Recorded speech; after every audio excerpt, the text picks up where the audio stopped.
Welcome back to the Ed Morrissey Show. Today is Tuesday, December 8th, 2015. And joining me as always on Tuesdays, the Prince of Twitter, the Bard of Investors Business Daily, Andrew Malcolm. Hello. Hello. And of course, the Bard. Oh, I like that. The Bard of Investors Business Daily. I think I've come up with a good title for you over there at IBD. Investors.com/Andrew Malcolm if you haven't been there before. And if you haven't, don't admit it because you should be ashamed of yourself. We're all about shameless self-promotion here at the Ed Morrissey Show. And when Andrew's too shy, so I just do it for him. Yeah, that's right. That's me. Shy me. Shy you. Well, speaking of shy, Barack Obama held his first Oval Office speech in 5 years. 5 years. What's interesting is that they are. That's about the same time that he was talking about pulling out of Iraq, and now he's having to pull himself out of pulling out of Iraq. And he had an Oval Office speech, which I think really, by and large, most people thought didn't do him much good, and in fact may have done some damage. I know Democrats. The Hill has a piece today about how Democrats are now having anxiety attacks about how Obama's approach on ISIS is going to damage them in 2016. I mean, the first thing you notice on this, and I'll say this, Andrew, with an admission, with a caveat, if you will. I didn't actually watch it live. I read the transcript because I had no desire to watch this thing live, and I had better things to do. And the first thing I noticed, because there was pictures being tweeted out about it, and I saw a little video roll on it while it was going on. Why did they have a podium in front of the desk? Yeah, that's a very intriguing question. He, for some reason, hates Oval Office speeches. This is, as you pointed out, only the third. The first one was on the oil spill in the Gulf, but it was weeks late. The second one was on Whoopie-Doo, the victory lap, where we pulled all the troops out of Iraq. And then there's this one. And, of course, the pullout is what forced him to have this one. But he doesn't like it. It's I guess it's uncomfortable for him. He likes standing. He likes being tall. So they set up a podium in front of the desk, which is rather curious, but then again, this is the guy who back in '08 set up a podium in a rodeo arena. In 6 inches of dirt and other material, and he stood there with a teleprompter and a podium. This is a podium kind of guy. So you're right. I don't think it did him any good. But then, as luck would have it, it's probably just a coincidence. Donald Trump does his ban all Syrian or Muslim immigrants the next day to completely change the subject and get it off Clinton and Obama's ISIS mistakes. Well, yeah, we're going to come back to that, but I don't want to get off of the speech quite yet because I do want to talk about Trump's blathering on this in a moment. But the problem, I think there was a couple of problems with Obama's speech. In fact, I think that there were probably three basic problems. One was that the optics of it were a problem, and not just because of the podium, but because when you have an Oval Office speech, which is very rare in the Obama presidency, it was a little bit more common in, like Bill Clinton or Ronald Reagan or even George Bush. Very rare with Obama to be in the Oval Office. You expect that to mean something. There is going to be some serious policy laid out, some change. Maybe a call to arms. Okay, we're at war. It's time we recognized it. Something like that. As I speak, American planes. Right. Yes, exactly. That's the type of thing that you expect from an Oval Office speech, especially for a president who clearly does not like the trappings of an Oval Office speech. But instead, what we got was 4 paragraphs on ISIS, which basically said that he's going to continue doing exactly what he's been doing before, which hasn't been working, and people have lost confidence in that strategy. The second thing was that we need to ban more guns, and we need to use the no-fly list, which we're going to talk about a little bit later on with Scott Shackford from Reason. And third, don't be mean to Muslims. And that was that the was, last part. I counted the words. That was 26% of his 1,900 words. I'm glad you counted the words, because I was just counting paragraphs, so I was coming up with, rough estimates. But a third of it roughly was, I think about a third of it roughly was, I'm going to do exactly what I've been doing before, and then a quarter of it was, don't be mean to Muslims, Yeah. and then what was left was for banning guns.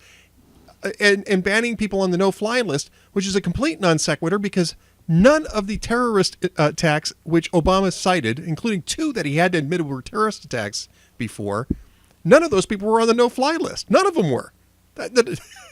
None of these people were on the no-fly list, and Syed Farouk and Tashfeen Malik weren't even on the FBI's radar screen. They didn't even know about these people.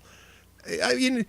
So I think that when you're looking at this, people are scratching their heads and going, what was this speech about? I mean, why bother with this speech? This is basically the same thing he's been saying all along.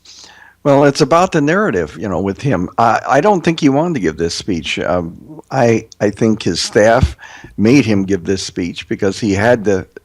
They felt it was time for him to say something. He didn't want to say anything new, so he didn't. He said something. But here's the thing. He often gives these kinds of remarks. In this one, in effect, he said, we're going to stress this. We're going to do that. Last week, right after the shootings, he said, we're going to emphasize. We're going to double down. Nothing means anything. Words they're like a stage scrim. They're things that he throws up in defense. This was a very defensive speech. We are doing something. I mean, this phony 65-member coalition that Canada just dropped out of, allegedly fighting ISIS. He talks about thousands of planes attacking over time, but guess what? 80% of them come back with their ordnance still on because of his clumsy, awkward, crippling rules of engagement.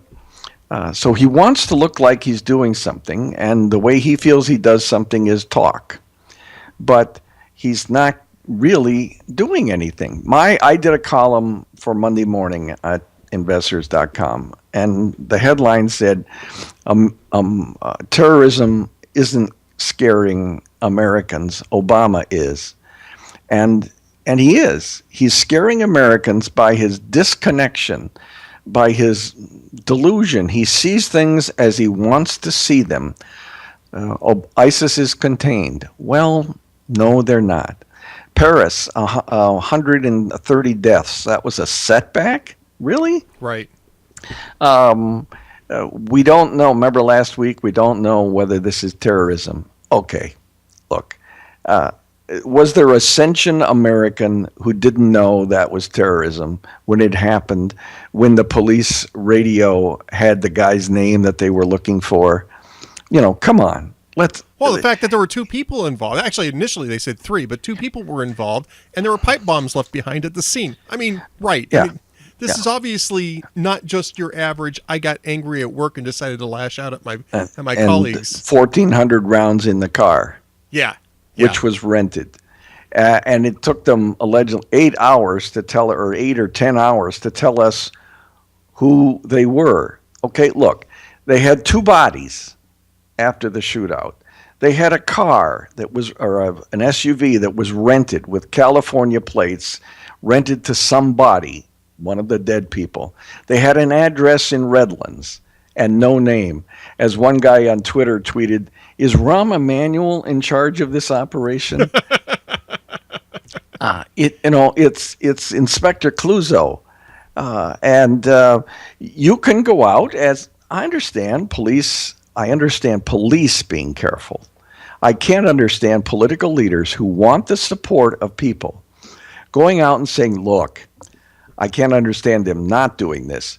Look, we don't know for sure. I understand what all your fears and suspicions are.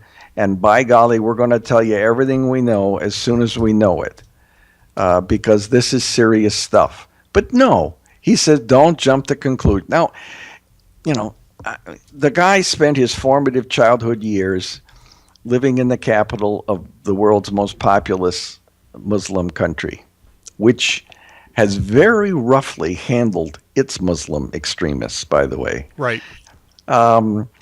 So it's not surprising that he would feel a certain stronger sensibility about Muslims.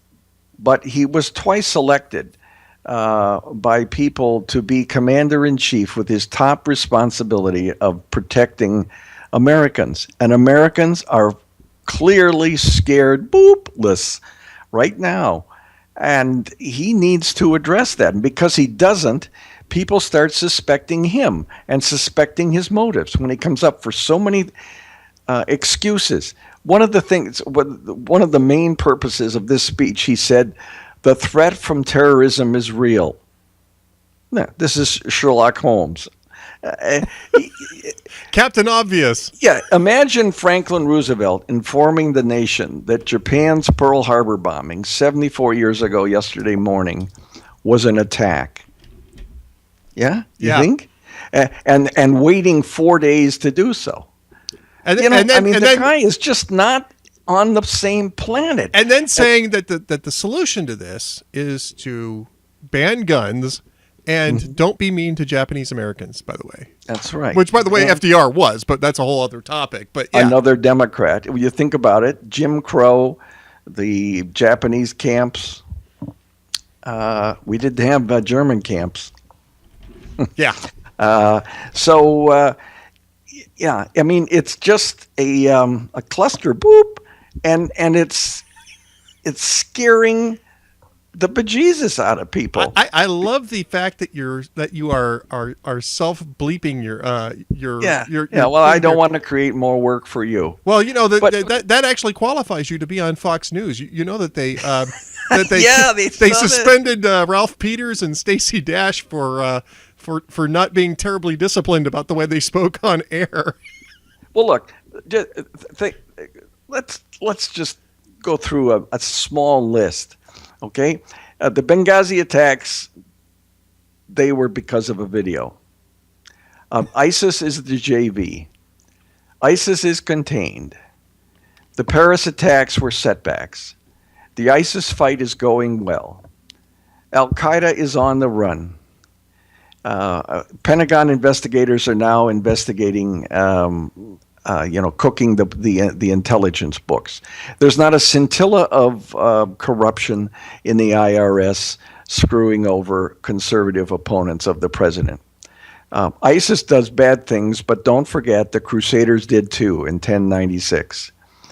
ISIS burns a Jordanian pilot alive, and Obama stages a summit on extremism that's so important he gives not one, but two speeches. And, of course, nothing happens. The Ramadi falls that we spent so much treasure on and blood on capturing. It falls to ISIS. Obama goes golfing. And that same day, he unveiled his new Twitter page with, "Hello, Twitter, it's Barack, really." This is when Ramadi falls. Right. Okay? Obama says global warming is the worst threat to national security, and his generals say Russia, China, North Korea, ISIS in that order. He says that we can thoroughly vet thousands of Syrian refugees that he wants to take in, and the FBI says, no, we can't. And the list is endless for how this guy shows that he's dragging his feet, reluctant to admit the war on terror. Now, if you're in politics and you're as good as he's supposed to be, when you find yourself in a hole, you get all the bad stuff out, and you say, "I'm sorry, I made a mistake." Now, okay, uh, Harvard graduates cannot apologize, but they're not supposed to be stupid. Right. Yeah. And he's acting stupid. Well, he's acting as though he's detached from reality. Yeah, he really, is. Clearly. What planet? Nate Beeler had this great editorial cartoon a couple of weeks ago. I know that Michael Ramirez is the king of all editorial cartoonists, and we all hail Michael Ramirez. And by the way, I should probably point out that. Hang on. Speaking of promotion, you can get your copy of "Give Me Liberty" or "Give Me Obamacare," Michael Ramirez's new book.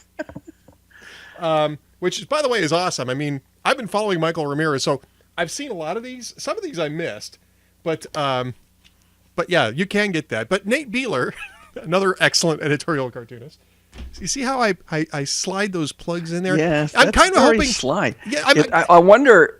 I wonder if you're going to do that when this new book comes out next spring. I'm hoping to build up some karma points here, so that when and just make sure everybody understands that Going Red, which is coming out from Crown Forum in April 2016, is published. I'm hoping that maybe we can have a few other people slide those mentions into podcasts as well.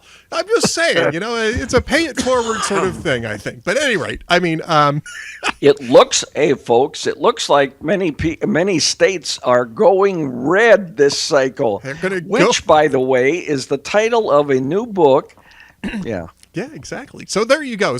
But at any rate, Nate Beeler had this great editorial cartoon in which Obama is floating in a bubble, and he's saying ISIS is contained, and you see the Paris, blood splatter from Paris underneath him, and I think that's Obama still to this day. He is in this bubble where his strategy is working. ISIS is contained. Al Qaeda's on the run. I actually think this guy sort of believes it because he's basically ignoring everything that's telling him that he's wrong. Well, Benghazi, remember his morning statement, MOUR.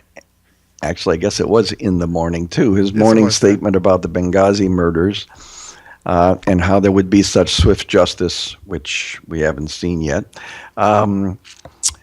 It was so terrible. And then he managed to summon the strength to fly off to several fundraisers in Las Vegas. Remember when James Foley was beheaded and there was such national outrage? Obama, he wasn't going to, but he interrupted his vacation to do a news conference on James Foley and then went golfing with his NBA buddies. But he did have a moment of silence on the fourth tee. Yeah, and skipped the funeral of the first general to be killed in combat. But he sent 3 or 4 people to Ferguson for that funeral. The guy is not connected, and not connected to our reality. And if he wants us to do something, if a leader wants people to do things, he has to show. The first words out of his mouth is, "I hear you." Yeah. I hear you, but that's impossible for Obama to admit. And I don't know if it's Valerie Jarrett and the people around him. He's not so isolated. He's not stupid. And so what people then begin to do is suspect the motives. And you can see a lot more stuff about him being a plant, how could anybody look at that or negotiate and then look at that Iranian deal and say that Iran can't get a nuclear weapon? How could anybody look at Iran testing 2 middle-range ballistic missiles in recent weeks in violation of UN sanctions, plural, and not say a word about it? And instead, we're talking about keeping no-fly list people. Now, the no-fly list is a joke. It's a catch-all garbage list that people get dumped on. They've had generals on it. They've had journalists on it. Remember that guy who parked his car in Times Square? I don't know how you can do that. Yeah. By the way, I don't. There's no place to park a car there, but. He parked his car in Times Square, and the bomb didn't go off. And so he fled. He went to Connecticut and whatever. And then he went to Kennedy, and he got on a flight on an Emirates flight to Dubai. And the flight was out, and I did a post on this when I was at the LA Times. I had the audio. The Emirates plane, it was a recording of the tower, and the tower says, Emirates 580 cleared for active runway 280 left, and he says Emirates 280 whatever, Roger, and you hear the engines, and he starts to pull onto the active runway, and then the control tower comes on very calmly and says, Emirates 280 return to the gate. And the pilot says, say again. And he said, Emirates 280 return to the gate. It's a company thing. and he goes to the first turnoff and goes back to the gate because the Times Square bomber was on his plane. Right. And after the plane left the gate, the TSA goes, wait a minute, this passenger's name is on this forbidden list. Yeah, and that's how they caught the guy. It's a joke, and it's like there's a whole bunch of Inspector Clouseaus running around and trying to tell us that we're doing everything, we're going to do everything, and there is no more credibility. Right. At some point, when it involves death and blood and fear, people go, no, sorry, not believing this, and that's where we are. It is. I don't care how many Oval Office speeches he gives.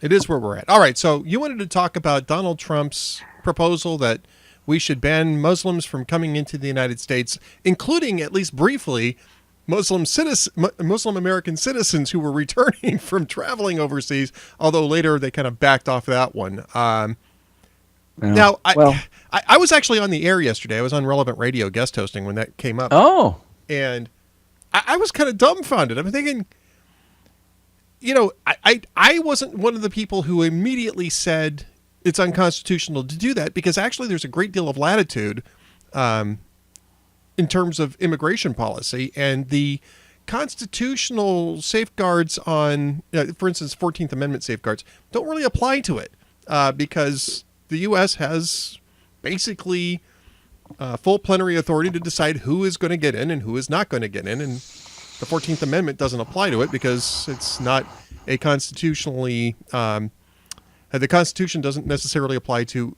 entry into the United States. Once you're in the United States, and it applies, obviously, but it doesn't govern how the United States brings people in. Isn't that why we have Guantanamo? Because they're not in the United States. Yeah, that's still kind of under debate, but at least this is not under debate. But it doesn't mean that it's a smart thing to do. As Ben Shapiro said, well, you can basically kiss intelligence cooperation goodbye with the very people that we have to be working with in order to spot these threats. Yeah. This is Donald Trump, though. I mean, he's seeing the moment that you're talking about, right? This moment of weakness, this moment of unreality, really, in the White House. And it's not just, I'm not meaning just a literal moment. I'm talking about this period of time where Obama has just been clueless about this threat that's been rising from ISIS. And he's taking advantage of it by basically demagoguing and feeding people's fears about it. Now, the fears are legitimate. That policy statement really isn't. And but I don't know that a whole lot of voters are really going to make a big distinction between the two. He's the one that's talking to their fears. Absolutely. I don't want to boast, but on June 17th, 2015, I wrote a column that said Donald Trump is laughable and dangerous. And I said that he was like Rachel Dolezal. She thought she was white, and he thought he was a legitimate presidential candidate. He's not. He is a stalking horse for Hillary Clinton. And if you go through what Trump has done, it feeds his ego, which probably is the primary reason, but it also helps corrode the brand of the Republican Party. Yeah. And just as Ross Perot did, another self-funding billionaire candidate angry at a Republican incumbent, He will end up splitting the Republican vote or support and electing, oh, look, Hillary Clinton as opposed to Bill Clinton in 1992. The guy is, I mean, if you look at what he's done to propose this, you can argue that it feeds on the clear support against, I mean, our new IBD poll shows people don't want Syrian refugees because you can't vet them. And the FBI admits that. Right. So Trump takes this step the same way he started off by calling all Mexicans rapists, and he claims to be a Republican. Well, he's not. He's not a Republican. I'm sorry. He's funded Democrats over the years way more than Republicans. He's a pal of Hillary's, had her in the front row at his wedding. He's given the foundation, Clinton Foundation, hundreds of thousands of dollars. And suddenly he's opposed to Hillary Clinton because he's running on the Republican side. And what are we doing?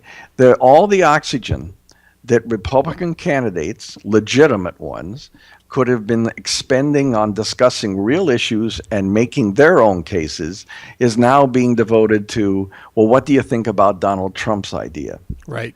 And we're losing it. And who would blame Americans next fall if they go, geez, I don't know, those Republicans, they were loopy over Trump. Well, 26% were, but not most Republicans, because he's a stalking horse. He's here to help elect Hillary Clinton. And they may not have a signed document between them, but it suits their joint purposes perfectly. And I'm sorry, nobody's going to convince me otherwise. That his goal is to help elect Hillary, and he's doing a pretty darn good job of it. You know what's interesting about this? By the way, there's a poll out today that said that 68% of the support that he is getting would go with him if he decided to run as an independent. Sure. Which actually I think probably would have worked out better for him in the long run to do that, but then you couldn't do the damage that you're doing to the Republican Party in an independent right now. I mean, I actually disagree with you. I don't think that he's doing that. I think he's doing it for the same reason he wanted to do it in 2011. Is I think he got a taste of it in 2011. I think 2011 was more of a lark, so he could kind of boost his profile, so he could wheedle another year out of NBC for The Apprentice. This time, I think he figured, you know what, I could have actually gone all the way in 2011 and 2012. I should just go back and do this again, and. This guy, I described him a few weeks ago as basically an unrestrained id with unlimited resources, and that's basically what he is. Now, I still don't think Republicans will nominate him, but I can't say categorically that it won't happen. And let's say that he does decide to go independent. I know that Republicans are afraid of that, but and I haven't really seen the poll in detail. I've seen the report about it on CNN and, on The Hill. I saw it in The Hill. 68% of those people who say they support Donald Trump now would stick with him from an independent run. That's really easy to say now, though. And we have to remember that it's 68% of, the 26, 27% that he's getting in the primary. So you're talking about 19 to 20% of the primary respondents in polls right now, and you have to ask yourself, which is what Perot got in the general election. Yeah, but it's actually a fairly limited slice of people who would defect. Yeah, sure it is, but it's enough to screw it up. Plus, though, you have to actually spend money if you're going to run it as an independent candidate. He's spent very little money. I mean, for Donald Trump, it's peanuts. It's around. I think at the end of the quarter, he had spent $220,000 all year. I mean, everything that he's doing right now is basically on, personal appearances in different places and on free media, right? Earned media exposure. Yeah. When you have to run for yourself, you have to build organizations. You have to first get yourself on the ballot in 50 states. And, Donald Trump has the resources. He's got the money to do this. I don't know that he's got the discipline or the time to do it. And beyond that, you have, and this is where we get into some of the territory that I cover in Going Red, which will be coming out in April 2016 from Crown Forum Books. Be sure to pre-order your book now. The link is in the show post, folks. When is that publication, Ed? It's April 2016. Yeah, it's April. It's about a month That's after not CPAC. far away. People should pre-order, probably. People should pre-order. Definitely go over and pre-order. But at any rate, it takes more than just being on the ballot to get that type of response. You know, Ross Perot did spend a lot of money. He had a lot of money and he spent it, and he created a reform party that he funded in large part, obviously, but also built an organization that had a particular purpose, which was to find a third way between the Republican Party and the Democratic Party. And Perot was very committed to that. He wasn't necessarily committed to running. He was committed also to defeating his Texas enemy. He was. George H.W. Bush. Yeah, it was personal. It was definitely personal with Perot, but I don't think Trump's got that. And you have to have that kind of organization, and you have to put that kind of organization on the ground. I think once Trump goes independent and starts doing his own thing, I mean, his own thing is basically going to be continuing doing what he's doing right now, except for the effort to get his name on the ballot. And I actually don't think that he's going to draw more than 4 or 5% if he does that. Now, that being said, 4 or 5%, depending on where it goes and who, that can really screw up in some of these states that I've been in, because some of those things are close run issues. But look, I mean, I'm not necessarily sure that it's a disaster for Republicans to give Trump the boot and let him run independent. I'm not necessarily sure that would be as big a disaster as having him go all the way down to the convention before losing the nomination, which is what it's looking like it's going to happen right now. Yeah, well, it's a mess. It's interesting. The media loves to perpetuate it. Hillary loves to have it perpetuated. I don't think Trump is going to win Iowa, which is not fatal. I mean, it didn't elect President Huckabee. It didn't elect President Santorum. We'll see what happens. Cruz is going to win Iowa. Cruz is well organized in Iowa. He's well organized, and more importantly, he's evangelical, which is that's the crucial thing. I'm not sure that's going to do it unless he keeps on doing it. And I know that he's organizing all across the Southeast and the South in kind of an impressive way, doing weekend bus tours sort of under the radar. New Hampshire should be interesting. He doesn't seem to me like a New Hampshire kind of guy. And I've always had it in the back of my mind that Chris Christie, like John McCain, is going to pull off something of a surprise in New Hampshire. The structure of the Republican primary system this time is, shall we say, complicated. Yeah. But it's also designed to prolong the race, because at some point in March we start having proportional victories in states, right? And that'll keep some of the marginal people in. If they can get 3% or 4% or whatever, that'll keep them going. So New Hampshire, I think will be will be a deciding one. Iowa is sort of a almost predictable show. Christie is spending the time and the focus. He's not really invested much in Iowa, other than occasional appearances. In New Hampshire, you go living room to living room, and the old saying about New Hampshire voters say, "Well, I don't know if I'm going to support him. I've only seen him talk with him twice." Is going to go against the Trump-type mass rally candidates, which, look, it's what George W. Bush did in 99 and 2000, and John McCain, who was doing all the town halls and the living rooms, absolutely killed him, I think, by 19 points in the end in New Hampshire. So we'll see. I don't think Trump's going to do that well there. South Carolina, that's the next one. and Nevada. I just, but he doesn't have to win to screw it up for Republicans. I'm not in the prediction business, but I think the image of the Republican Party has become attached to him, and I'm not sure that negative image, negative Hispanic, negative immigrants, is going to be expunged or can be erased in time for next year. And typical egotist, if he doesn't care as long as it's all about him. So it's kind of a mess. I'm in, except when I'm talking with you, Ed. You give me hope. I'm in despair about the country and the election at the moment. Well, you know what would give you hope? Going Red, coming out in April 26th. That's right. I'm sorry. I should tell people this. I just got off a marketing call with Crown Forum, and so now it's like, okay, I got to do all these different things, nothing right away, but I just have tasks that I got to do.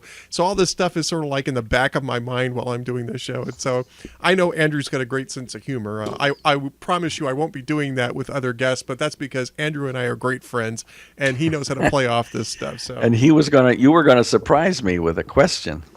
I was going to surprise you with the question, which is, where are you going to be next Tuesday? I'm same place, I guess. I don't know. Oh, because I'm going to be in Las Vegas for the debate, and I think. Look at that! I think we can still do a show. We'll have Cranky T-Rex set it up because the thing starts I think at 7 o'clock. Or well, it'll be 7 o'clock Eastern time. I think it starts out there, and we're at 4 o'clock Eastern time. And I think what we'll do is we'll just do a show with you and I to do a debate preview. That early? Okay. Well, you just tell me. Well, 4 Eastern time. We'll do 4 Eastern time, which is our normal time, and we'll just have Cranky T-Rex produce it for us next week. Which means okay. So you're going to be at the debate, boy. That'll be. You can give us some real color. That'll be wonderful. Yeah, I can give you lots of color. Lots of color. Anyway, I'll let that one. I'll let that one slide. I guess I could tell you about what Donald Trump's buffet favorites are. Maybe that's what I'll do. I'll follow Donald Trump around and report back what he's eating. All right, so we're almost out of time. We do need the jokes of the week, though, Andrew. Sure. Well, Jimmy Fallon says that a man dressed as Santa Claus is outside Macy's every day, and he's charging kids $5 for a photo.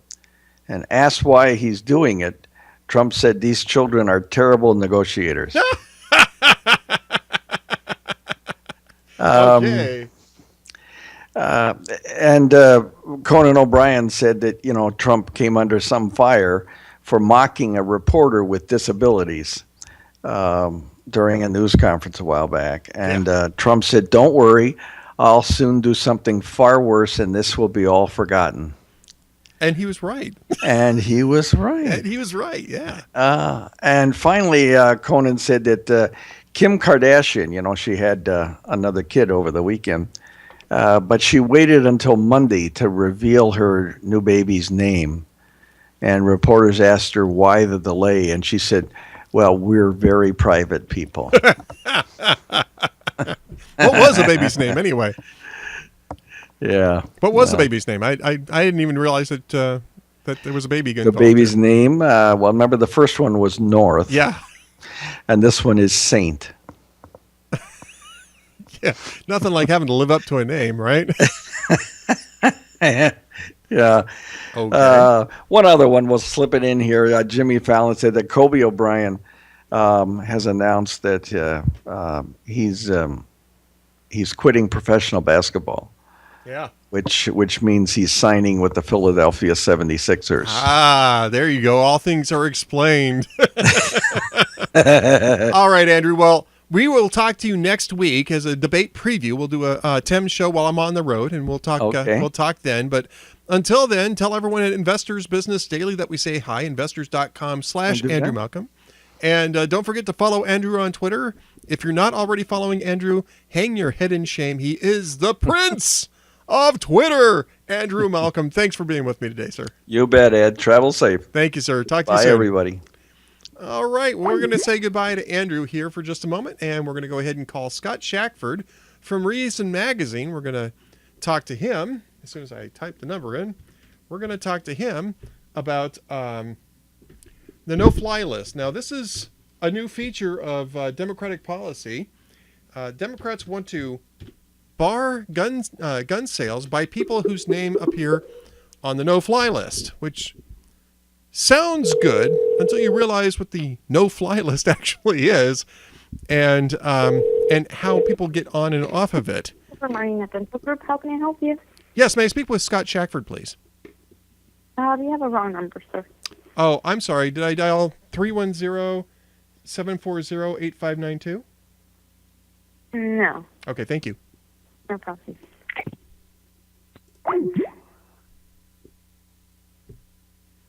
No, that wasn't even the right number anyway. So let's try calling that again.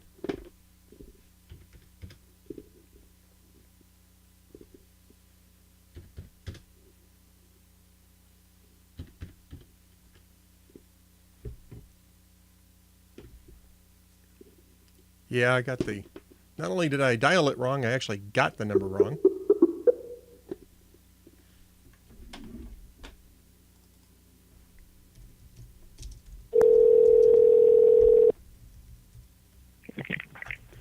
Reason, this is Scott speaking. Hi, Scott. This is Ed Morrissey from Hot Air. How you doing? Okay, how are you doing? I'm doing great. Thank you very much for being on today.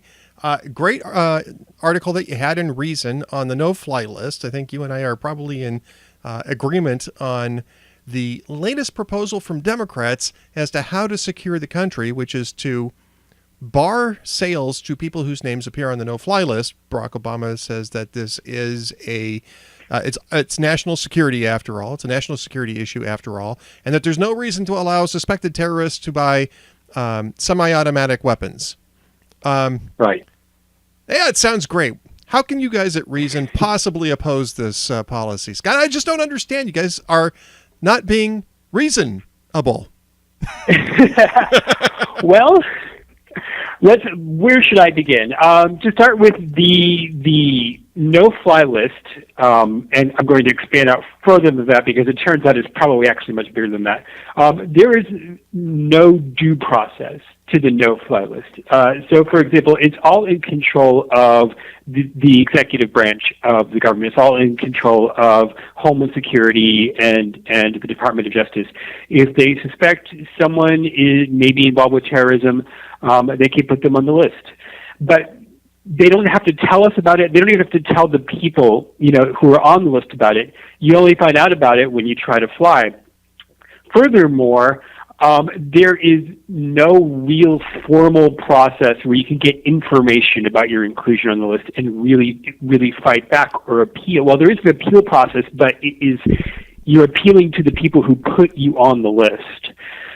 It's not like, for example, when we talk about our surveillance practices, and we had the discussion, the big debate over surveillance of American citizens, even though it was all very secretive, there was a secret court that oversaw the process, so the NSA had to go to this court to get permission to do things.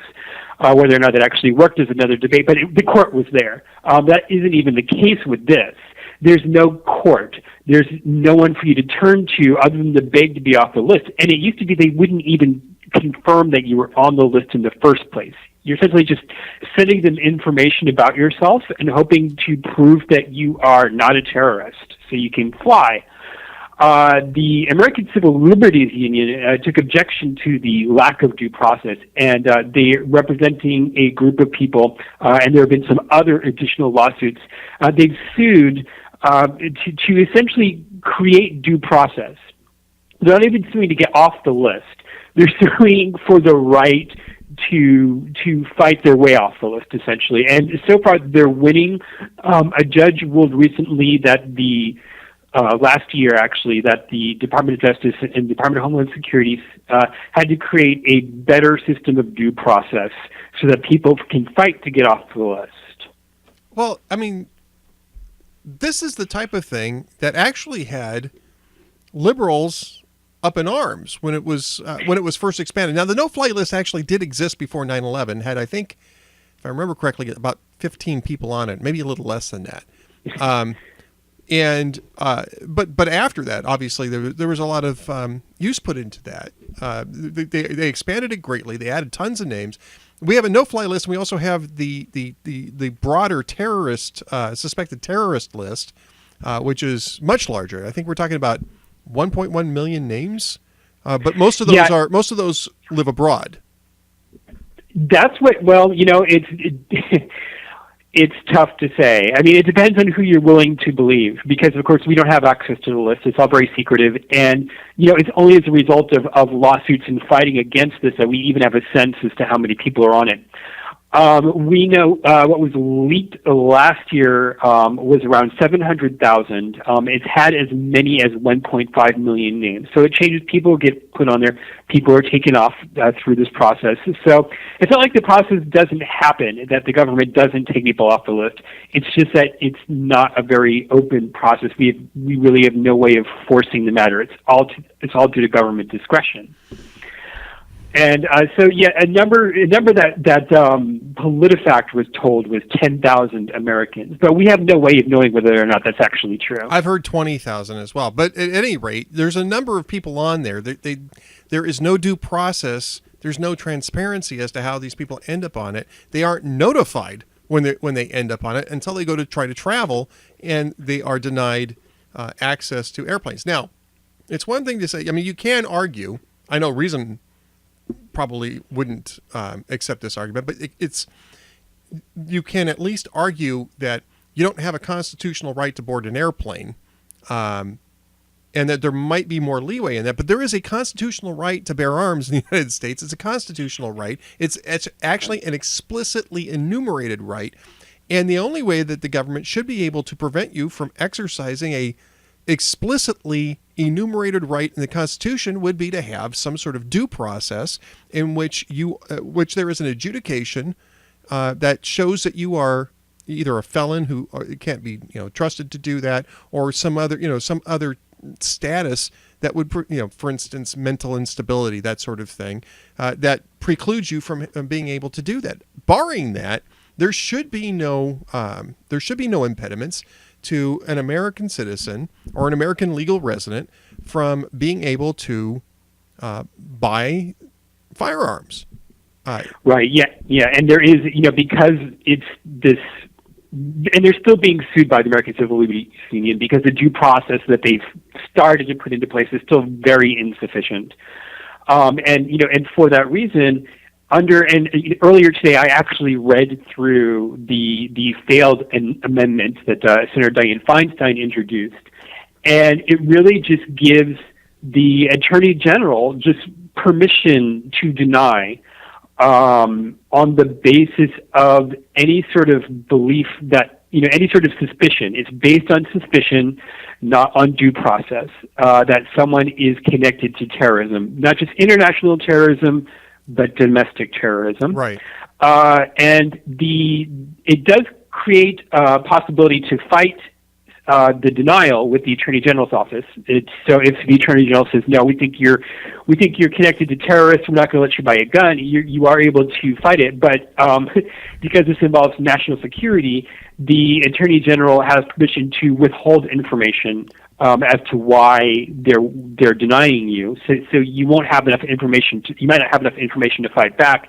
And furthermore, the threshold that the Attorney General would have to provide in order to justify it would be the evidence preponderance of the evidence. Instead of it's a looser evidence threshold than actually having to convict someone of a crime. Right. Yes. And even if you're acquitted of a crime, it doesn't necessarily, as The Intercept found out, I think it was earlier this year, it may have been last year. Even if you're acquitted of a crime, or of a charge, I should say, of related to terrorism, they don't have to take your name off the no-fly list. And look, I mean, I get why that might be, but you can't deny people their rights based on suspicion, especially secret government list suspicion. And the other part of this that's really frustrating to me, which is like so many other examples of gun control proposals, is that it wouldn't have anything to do with the cases that are at hand. In fact, Tashfeen Malik and Syed Farouk were not on the no-fly list. They flew into Right. the United States in July 2014, and were admitted. We've got a picture of them coming through the immigration, the passport control. The people who did the Fort Hood shooting, the Chattanooga shooting, those people weren't on the no-fly list. Right. The Boston Marathon bomber, one of them, Tamerlan Tsarnaev, the FBI received warnings from the Russians in 2011 that he was being radicalized and that he had contacts in Dagestan, I believe it was, with radical Islamists, and they still let him fly out and back into the country in 2012. He never got on the no-fly list. So this is just a huge red herring, is it not, Scott? Yeah, I would say, if you look at the politics behind this, well, first of all, the Democrats have to know that it's not going to pass in the first place because the Republican controls both houses. And they're not going to restrict guns under these circumstances. So it's a very political look. The Republicans are so, and they're invoking the NRA. They're saying they're so in the pocket of the National Rifle Association that they won't even restrict gun rights for terrorists. Ignoring, in just kind of blatantly ignoring the history of opposition to the watch list, which comes from the left. And so it's just, I don't even think they've really noticed that or thought about that. It's an attempt to use gun control as a typical political wedge issue. Right. And I don't think they've thought about it beyond that. No, I don't think they've thought about it beyond that either, although I was very disappointed, and I'm not necessarily a fan of the organization anyway, but I was very disappointed in the ACLU's reaction was, well, if they fix it a little bit, maybe it would work, meaning the list. Yeah, and that's really unfortunate because even if they fixed it to what the LT would like, where it was a due process to get off, it's still denying somebody of a defined civil liberty without actually proving their involvement with a crime. Right. So there would be due process for getting off the list, but there still wouldn't have been due process to having your gun rights restricted. No. And that's the problem. And that's the problem. But you can hold your breath waiting for the ACLU to defend the Second Amendment, and you won't last long. And believe me, they like some of the Constitution. They don't necessarily like all of it. That's the reason why I always bristle a little bit. How can you oppose the ACLU? They stand up for the civil rights of Americans. No, they stand up for the ones that they like. They don't stand up for all of the civil rights of Americans, and this is a really good example of that. They're fine having this type of thing go on as long as it meets some sort of oddball standard that they're going to set up for themselves. And look, I'm not an absolutist on this. I understand that there is room for background checks on gun sales. I understand that a no-fly list in the age of terrorism is one of those things that you kind of have to put up with in order to make sure that at least somebody's checking these flight manifests to see if there might be a problem. I get that, but one has nothing to do with the other, and it hasn't had anything to do with the other the entire time that we've had the no-fly list. There is absolutely no information that the people who are on the no-fly list who have bought firearms, and that's about 2,000 of them who have been any sort of threat whatsoever. There have been 2,000 purchases off of this no-fly list from 2001 to 2014, none of which has been used, not even in a crime, let alone a terrorist attack. And yet here we are discussing this as if it's some sort of, we've got to sacrifice for the good of America and give up this constitutional right if the government decides that you look funny. Right, yeah. Jamel Bowie. I mean, I'm not necessarily a guy who agrees with Jamel Bowie a whole lot over at Slate. I don't know if you read his piece. But he said, basically from the left, saying this is a really bad idea. There was one of the Daily Beast today as well, I believe. Yeah. Some people are realizing, and it kind of really bothered me at the outset where I saw, a very progressive outlet like Alternet, was just throwing that up, and I went and searched on their website, and they've had story after story about problems with the no-fly list. And now here they are. It's like, what, do you want terrorists to buy guns? But some others are and of course the New York Times has taken both positions. Right, the no-fly list is unconstitutional, but we should use it to keep people from being able to buy guns, which is also unconstitutional. It's the New York Times is. If you're going to hold your breath waiting for consistency from the New York Times, I suggest you'd have the same amount of difficulty as waiting for the ACLU to start defending gun rights. So, yeah. So, well, usually when I look for rationality, I do on these types of issues, I do turn to reason.com, and I was actually really glad to see your piece over there. I have a column coming up about this tomorrow in the week. And I was hoping it would be up today, but because I actually was a little encouraged. It wasn't just Jamel Bowie, and I didn't see the Daily Beast one, but also the Los Angeles Times editorial board kind of reluctantly said, we think this is a bad idea, we're kind of sympathetic with the whole let's ban, so-called assault weapons. But the no-fly list that's kind of a bad idea, guys. And I was actually a little encouraged by that. I think people are starting to wake, Scott. Yeah, that would be, I'm seeing more people. And I think what it is that we needed people to, who weren't being defensive about gun ownership and really focusing it on the civil liberties issue of due process. Yeah. And that's what happened here. So it was, people responded it in terms that you don't have to be, someone who loves guns or even supports gun rights. You should support gun rights, but even if you don't support gun rights, you can read what people are saying about this and understand that it's much, much bigger issue than just guns. Right. This is a civil liberties due process issue. What we're basically saying here is that it's okay for the government to take away your civil rights based on the fact that some bureaucrats in some corner of the federal government have decided that you particularly are a threat. And even though they're not going to tell you why, and even though they're never going to be able to they're never going to be forced to defend it, you're just going to have to suck it up, buddy, because America or something. So yeah, you're right. It's an important issue, and like I said, I'm glad to see Reason on it. So that was that written yesterday? Was that post written yesterday, Scott? Yeah, I wrote one. That one was written yesterday. I actually have one that I put up about an hour ago, looking at because now there's the issue of, well, wait, which watch list are they talking about? Because there's lots of watch lists, and they're saying no-fly list, but it looks like what they actually mean is the full terror watch list, which has like 700,000 people on it. The no-fly list is only, I think, about 50,000. So what they're proposing is actually much broader than they're saying. And I actually looked at the legislation itself, and I was a little bit surprised to discover the one that failed.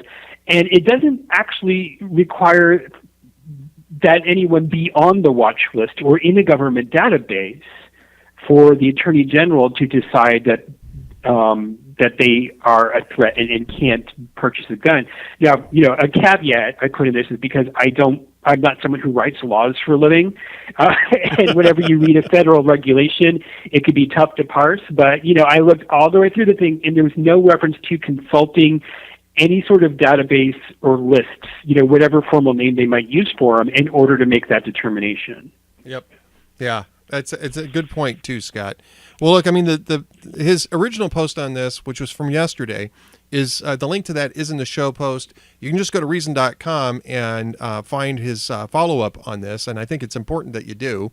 But continue to read reason.com. I love the guys at Reason. I don't necessarily agree with them all the time, but I certainly enjoy the writing, and I certainly enjoy the robust defense of civil liberties in a true sense over at reason.com. And even when we don't necessarily agree on it, it's always good to discuss.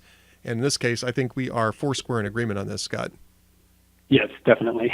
All right, Scott, thank you very much for being with us. Hopefully we can get you back on again sometime to discuss the next threat to American civil liberties.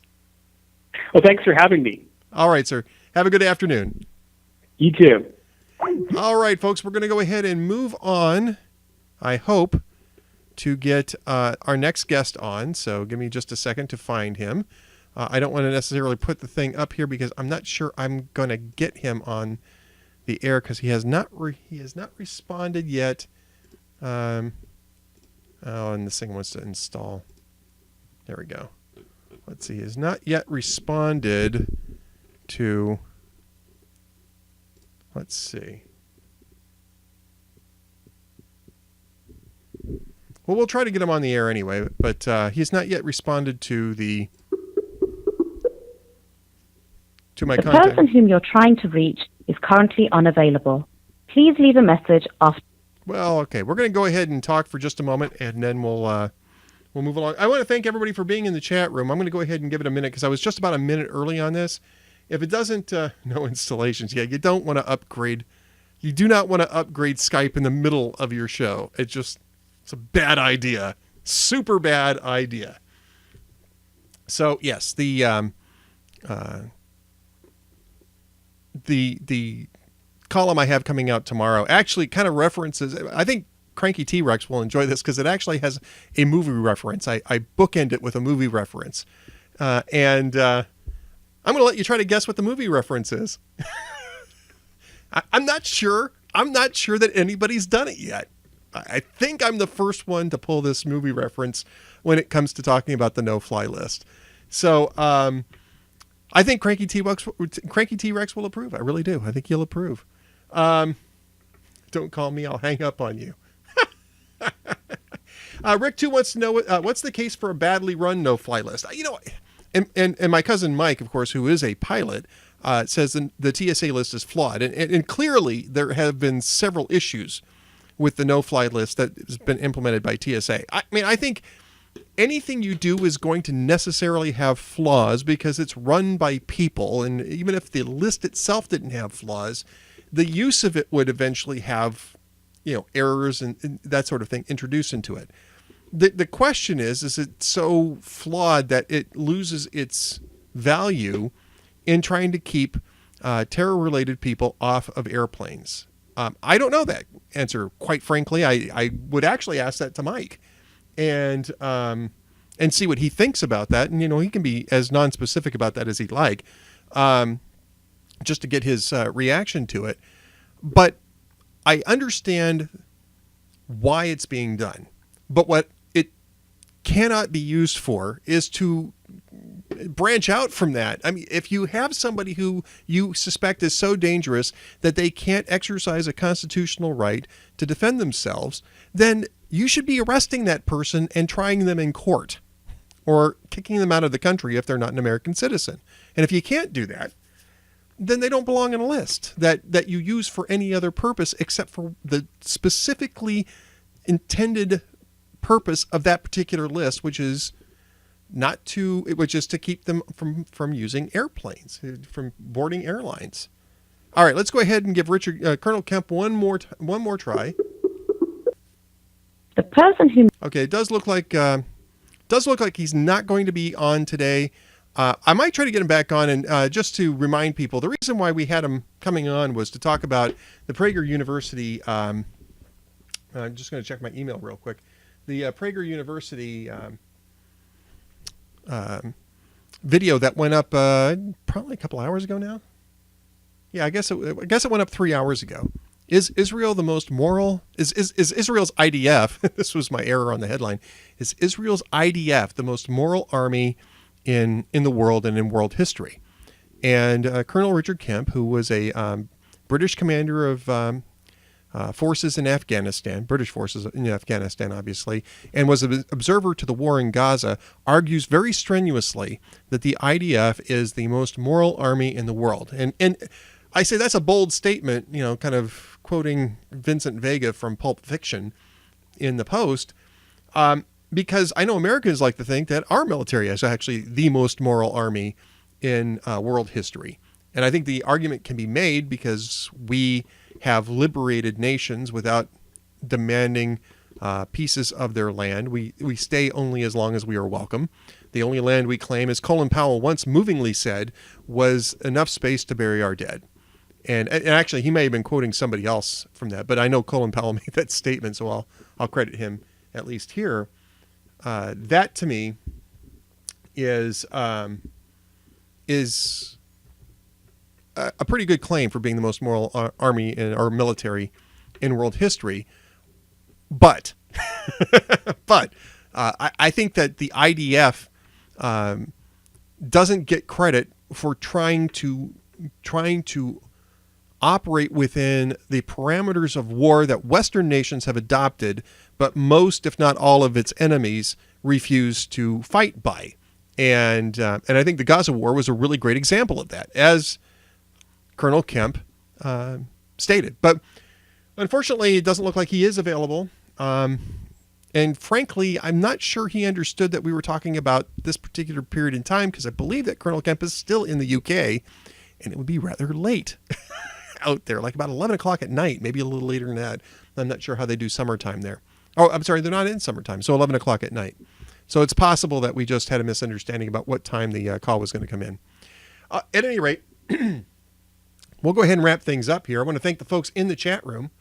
I want to thank Cranky T-Rex, Duke of the Dance, at Cranky T-Rex for those who are on Twitter. You should be following him if you're not already following him. I'm not sure what you're waiting for, because he's a lot of fun on Twitter. Great Twitter voice for Gamergate, and a great defender of the Gamergate group. And you can read more about what he writes about at buzzpo.com and occasionally at hotair.com. We got a chance to do some dueling movie reviews, and we found out that we both really liked the movie, same movie, Creed, which was really an excellent movie. I think both of us highly recommend it. But maybe we'll get a chance to do one on which we disagree, and we'll have dueling movie reviews for that. That would be fun. Prairie Dog SD asks, what's the inside scoop on Bullets and Bourbon? Hey, it was a lot of fun at Bullets and Bourbon. I want to thank by the way, I want to thank the sponsors, Kangaroo Carry, the Texas Association, golly, let me go ahead and pull that up. I did have that up as a, let me see if I can pull up the list of sponsors. I don't have them memorized, unfortunately, but let's see, the Kangaroo Carry, which is they make fine holsters. Texas, and by the way, I got a like a certificate for one. I gotta redeem that. Texas Concealed Handgun Association, that was the other one, and Rolling Thunder Cigars. And I actually had a Rolling Thunder cigar, and it was pretty darn good. I was standing around a campfire with Vodka Pundit, and a couple of other attendees, and we were basically riffing on like movie references and television shows and having a great time. I'd never actually spent much time with Stephen Green, and he's just this really super nice guy. Great to talk to, raconteur, definitely well-versed in mixology. I had an old-fashioned for the first time, and that was actually pretty cool. I'm not much of a bourbon drinker. And then I was out there and I was shooting an AR-15, and it was the first time I'd done that. I tweeted out a picture of myself from the first time I picked up the gun, and Adam Baldwin tweeted me back and said, you need to lean forward a little, you need to lean into it a little bit. And I wasn't the only one who was telling me that. The guy in the picture behind me was telling me the same thing. So I got better at it, but I'm still more of a pistol guy. I had a really good time at Bullets and Bourbon. I want to thank Nina Yabluk and Ed Driscoll for inviting me to be part of that. And they're going to do it again next year, so keep your eyes open. Glenn Reynolds was there, his wife Helen, Dr. Helen, as you'd know her. Golly, who else? Dana Lash was there. Roger Simon from PJ Media was there. It was really great. We had a really good time. Lots of interesting folks there. And yeah, highly recommend it. If you get a chance to do it next year, it'll be the same time, first weekend in December at Rough Creek Lodge, which was wonderful. Terrific folks there too. So yeah, it was bullets, and then much separated from that, bourbon. I know that some people were a little put off by the name of the event, but no, we weren't mixing those two things. They're pretty good about making sure that people aren't doing that out there. They have people on site making sure that everybody's following the safety regulations, and their support teams were great at Rough Creek Lodge. Definitely would also encourage people to check that out too, because Rough Creek Lodge was a lot of fun. All right. We did duel on the interview. That's right. And we both hated the interview. So yeah, we've done it twice, and both times we agreed. We have to find one, we got to do like Pacific Rim 2, except I won't pay to go and see that. So we'll figure out something. All right. Everyone had a drink in one hand and a gun in the other. No, they most certainly did not. Safety was the key out there. All right. Who else has been in the chat room? Oh, by the way, I should mention my cousin Mike, TR4A, who was handling the troll gun. Speaking of guns, handling the troll gun. So thank you for keeping the chat room safe for democracy, Mike. And don't forget to put your own URLs up in the show, up in the chat room. We're all about shameless blog promotion here at the Ed Morrissey Show, including, of course, mentioning my book, Going Red, coming out April 2016. The link is in the show post. You can buy it. You can pre-order it, I should say. But the book is coming out in April 2016. If you want to know how Republicans and conservatives can win 2016, you'll want to read Going Red. All right. Who else has been in the chat room? Well, we've got Breck Nichols, my Hugh cruise mate, in the chat room. We've got Fausta from faustusblog.com, a great Western Hemisphere blog. I read her every single day, and she's got some great stuff about the elections in Venezuela, too, by the way. Guelph, Juanito Cabron, Mr. Fastbucks, Prairie Dog SD, Rick 2, Sontas, T-Rand, Via Paso, at the Ancestral Morrissey Manse. I'm on. And, of course, the first mate behind me, keeping me on the straight and narrow. Don't forget, Thursday, we'll be having Dwayne Generalissimo Patterson come back to talk to us about what's going on in the world. Plus, we may have a couple of guests coming in on Thursday, so stay tuned for that. For Scott Shackford, Andrew Malcolm, and myself, have yourselves a great afternoon, folks. Don't miss a minute of the Ed Morrissey Show. We'll see you later.